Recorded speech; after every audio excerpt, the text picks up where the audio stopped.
Alors, dans ce chapitre, nous allons voir comment repérer la place des énergies annuelles.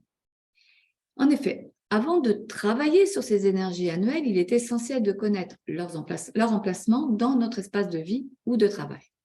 Pour cela, vous devez prendre votre plan, donc sur une feuille A4, le plan de votre habitation, par exemple, ou de votre entreprise, et le diviser en 9 carrés égaux et noter les directions, nord, sud, est, ouest, etc.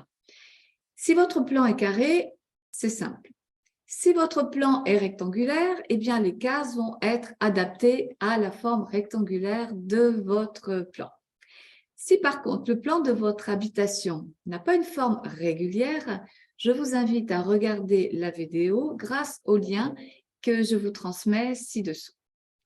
Cette vidéo vous apportera toutes les indications en visuel pour préparer votre plan et repérer les orientations de votre habitat et surtout celle de votre porte d'entrée, de votre chambre et de votre bureau, surtout si vous travaillez à la maison.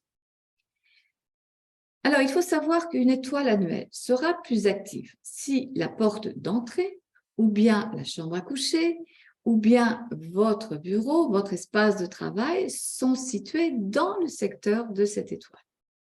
Cependant, si ce n'est pas le cas et que vous souhaitez bénéficier de cette énergie et parce qu'elle est en rapport avec vos objectifs annuels, vous pouvez très bien, pendant cette période annuelle, vous placer dans le secteur concerné.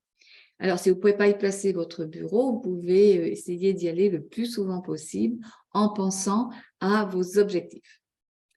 Par exemple, vous souhaitez, au cours de l'année 2023, développer plus de leadership ou bien accéder à une promotion si vous avez un poste de salarié.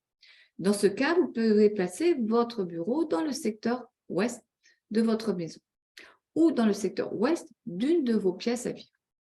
Si en plus, votre GUA est en harmonie avec cette direction, vous en profiterez encore plus.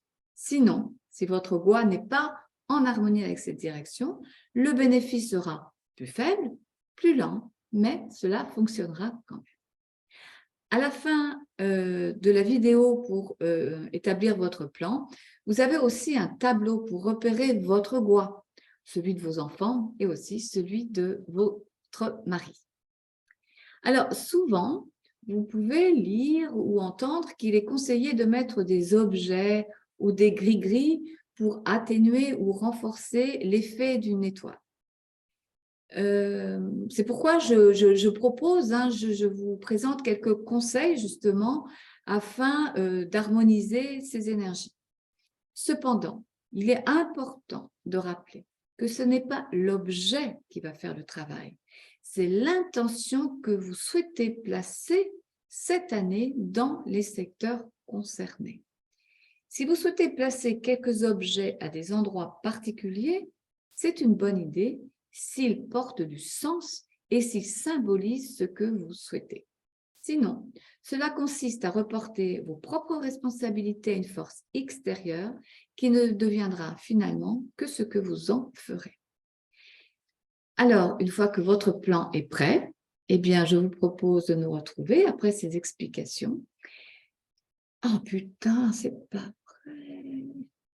Une fois que votre plan est prêt, eh bien, retrouvons-nous, car il est temps à présent d'aller à la rencontre des énergies annuelles.